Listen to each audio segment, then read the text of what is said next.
irmão, querida irmã, que acompanha diariamente esse comentário bíblico San Jerônimo.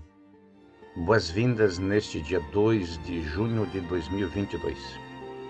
Já estamos praticamente finalizando esse primeiro semestre e também entramos dentro de uma liturgia muito importante, quer na primeira leitura, quer na segunda leitura, nesse dia de sábado. A primeira leitura nos fala do discurso de Paulo diante dos anciãos e das autoridades de Jerusalém, e ele diz ser acusado pela esperança e pela fé que os cristãos tinham na ressurreição de Jesus Cristo. E a discussão era de que os saduceus não acreditavam na ressurreição e, consequentemente, também não iam receber a boa nova de Jesus. Mas nos deteremos um pouquinho mais na reflexão sobre o Evangelho de hoje, que é o texto de João no capítulo 17, versículos 20 a 26. Todo o capítulo 17, textos que já foram vistos nesses dias passados, e a outra parte também mais adiante, mas o capítulo 17 é nomeado por alguns autores como a oração sacerdotal. Outros chamam a oração como se fosse o balanço da missão de Jesus.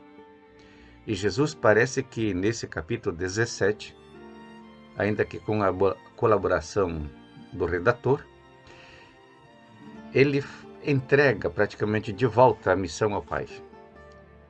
E nessa devolução da missão ao Pai, ele sublinha duas coisas muito importantes. A primeira coisa que é sublinhada nesse texto de hoje, a oração.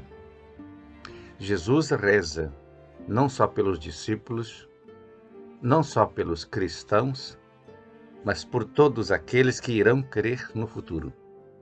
Assim como está dito lá no capítulo 1, versículo 12 desse mesmo Evangelho de João, a todos aqueles que o acolheram e nele creram, o Pai deu-lhes a capacidade de serem filhos de Deus.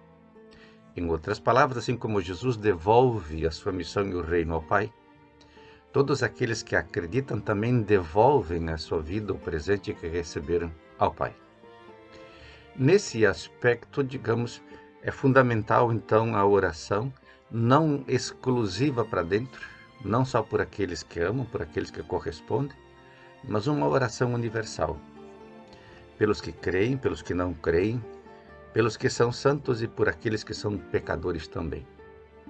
Porque a oração não se restringe aos da casa, mas ela precisa alcançar essa rede cósmica que faz parte do reino do Pai. O segundo aspecto muito importante nesta oração de Jesus é o amor do Pai. E Jesus, nesse balanço, vai dizer que ele, de fato, está devolvendo ao Pai tudo aquilo que o Pai lhe confiou. E o esforço que ele fez na sua missão foi mostrar ao mundo o amor do Pai. Não apenas para ele como filho, também não apenas para aqueles que iam seguir depois, mas por todos. Porque o amor do Pai é extensivo, abrangente, inclusivo, independentemente se há ou não há uma resposta positiva. O Pai ama a todos. Espera que todos retornem, quase como a parábola do Pai e do Filho pródigo no capítulo 15 do Evangelho de Lucas.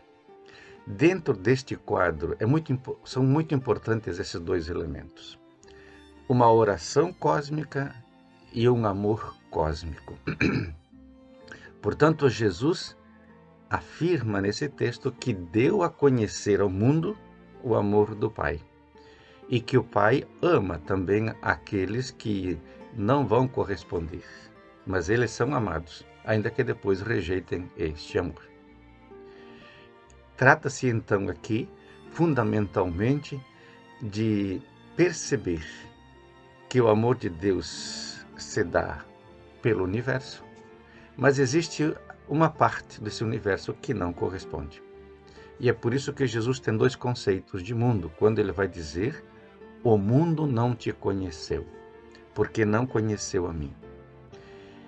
O mundo, nesse caso, não é o cosmos, que seria o primeiro conceito de mundo, mas o mundo, nesse caso, é a parte hostil da humanidade, que vai rejeitar o amor, a justiça, a verdade e o bem, de fato, num comportamento que, na linguagem mais atual, chamaríamos comportamento mundano. Então, esses que estão no mundo e são mundanos não conhecem o amor do Pai. Os outros que estão no mundo, mas creem no Filho, esses não são do mundo, mas são de fato os verdadeiros filhos e filhas amados por Deus. Portanto, trata-se de crer ou não crer. A decisão é sua.